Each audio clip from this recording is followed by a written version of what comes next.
देखो, हमारे देश में लगभग 1800 फिल्में हर वर्ष रिलीज की जाती हैं, जिनमें से कुछ फिल्में हिट होती हैं तो कुछ फिल्में सुपर हिट, कुछ ब्लॉकबस्टर तो कुछ ऑल टाइम ब्लॉकबस्टर, और बहुत सारी ऐसी फिल्में जिनके विषय में लोगों को पता ही नहीं चलता और अलग अलग भाषाओं में बनाई जाती हैं। आज जिस फिल्म के विषय में हम जानेंगे वो एक बॉलीवुड की है और एक गुजराती फिल्म है। आप ये तस्वीर देख रहे हैं, ये गुजराती फिल्म का एक पोस्टर है और इस फिल्म को वश नाम दिया गया है। गुजराती फिल्म का ये जो पोस्टर है, वश नाम इसका दिया गया है। 60 लाख के बजट में मूवी बनाई गई और लगभग 2,89,00,000 रुपए का इसने बिजनेस किया 31 दिन में। और ये गुजराती पहली फिल्म ऐसी है जो हॉरर मूवी जिसे हम कहते हैं, या हम जिसे शैतानी मूवी कहते हैं, भूताही मूवी कहते हैं, जो इतना पैसा कमाई है। जब ये मूवी इतना रुपए कमा ली तो बॉलीवुड वालों को समझ में आया कि क्यों ना हम इस मूवी का एक रीमेक बनाते हैं, क्योंकि गुजराती जो फिल्म इंडस्ट्रीज है वो उतना ज़्यादा पैसे वाली नहीं है कि जिससे वो पूरे भारत में अपनी फिल्मों का प्रदर्शन कर सके। बॉलीवुड बहुत ज़्यादा पैसे वाली है, महंगी फिल्म है और महंगी फिल्म सिटी है।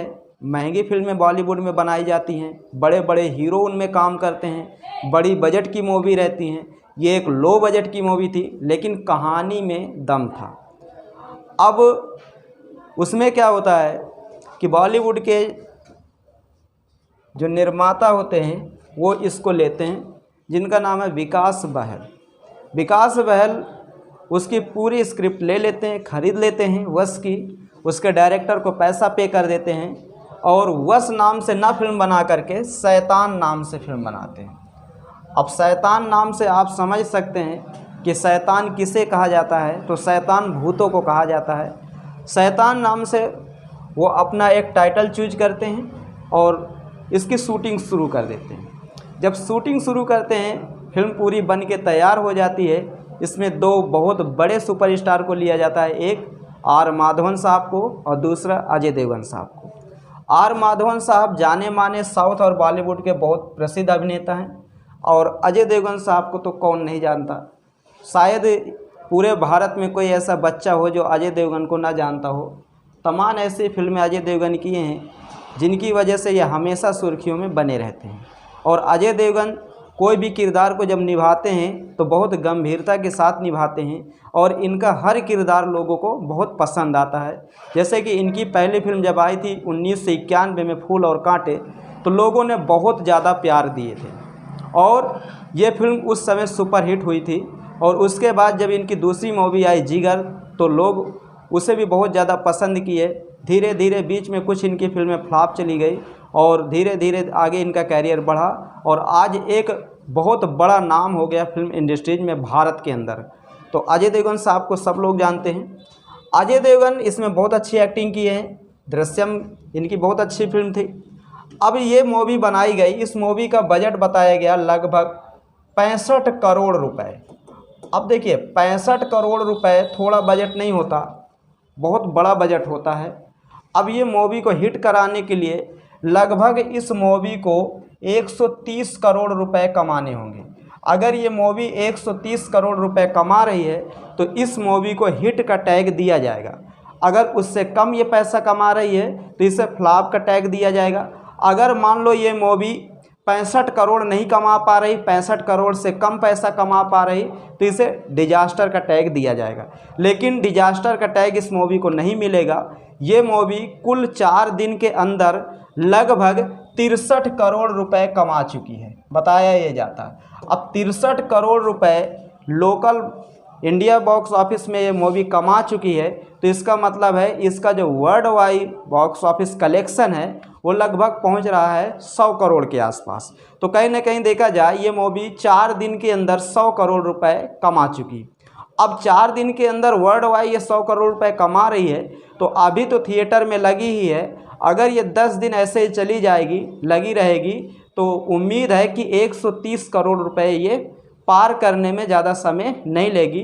अगर ये 130 करोड़ रुपए पार करती कमाई के मामले में, तो ये एक हिट मूवी कहलाएगी और हिट मूवी का इसे टैग दे दिया जाएगा। दोनों एक्टर बहुत अच्छे हैं, इस मूवी का ट्रेलर भी बहुत अच्छा आया और लोग इसे देख भी रहे हैं बहुत अच्छे से।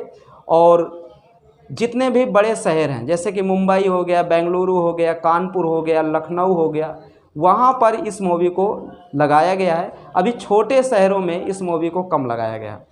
अच्छा, छोटे शहरों में क्या होता है कि वहाँ के जो सिनेमा घर होते हैं वो इस बड़ी जो बजट की मूवी होती है उनको ख़रीद नहीं पाते, तो जिसके चलते बहुत ही कम जो छोटे शहर होते हैं या कस्बा होते हैं वहाँ पर बड़े बजट की मूवी को लगाया जाता है। वहाँ बाद में बड़े बजट की मूवी लगाई जाएगी जब बड़े बड़े शहर में पूरी तरह उस मूवी का प्रदर्शन पूरी तरह ख़त्म हो चुका होगा। आप ये कहिए कि मतलब बिल्कुल लास्ट कगार में तब छोटे शहरों में वो मूवी आती है और इसको बड़े बड़े शहरों में प्रदर्शित किया गया, लगाया गया, रिलीज किया गया है। और इसका खैर उतना ज़्यादा ऐड वैड नहीं आया था, इसका यूट्यूब पर आया था ऐड, तो लोगों ने पसंद किया और मुझे लगता है यूट्यूब के माध्यम से ही लोग सिनेमा घर जा रहे हैं। और इसका ट्रेलर बहुत अच्छा था और कहीं ना कहीं अजय देवगन साहब के लिए ये एक बहुत हिट मूवी होगी आने वाले समय में। और उनकी एक मूवी और आ रही है जिसे हम कहते हैं सिंघम 3। सिंघम आई थी 2011 में, उसके बाद उनकी आई थी सिंघम अगैन, बहुत अच्छी मूवी थी। और अब इनकी मूवी आ रही है सिंघम 3 और उसमें भी ये एक धांसू पुलिस इंस्पेक्टर के रोल में दिखाई देंगे। रोहित शेट्टी के निर्देशन में बन रही है। वैसे अजय देवगन साहब के लिए रोहित शेट्टी बहुत लकी डायरेक्टर साबित हुए। उनके साथ जितनी भी फिल्में किए हैं सारी की सारी फिल्में हिट या सुपर हिट या ऑल टाइम ब्लॉकबस्टर साबित हुई। अजय देवगन साहब के साथ प्रकाश झा बिहार के बहुत अच्छे डायरेक्टर हैं, वो भी बहुत अच्छा काम इनके साथ किए। जैसे प्रकाश झा ने गंगा जल मूवी अजय देवगन के साथ बनाई थी, फिर उसके बाद राजनीति बनाई थी और अपहरण मूवी बनाए थे। मतलब अधिकांश अजय देवगन ही उनकी फिल्मों में काम किए थे। तो कहीं ना कहीं अजय देवगन प्रकाश झा के पहले पसंद हीरो थे और अजय देवगन को गांव में, शहरों में हर कोई पसंद करता है, क्योंकि हकीकत में अजय देवगन साहब एक एक्टर हैं और सुपरस्टार हैं। आर माधवन साहब तो की तो कोई बात ही नहीं। आर माधवन साहब साउथ के बहुत बड़े सुपरस्टार हैं और उनके द्वारा हर किरदार बहुत ही अच्छे से, बहुत बारीकी से निभाया जाता है और साउथ में लोग बहुत प्यार करते हैं आर माधवन साहब को। तो दोस्तों, ये जानकारी आपको अच्छी लगी होगी, उम्मीद करता हूँ आप लोग अच्छे होंगे। धन्यवाद।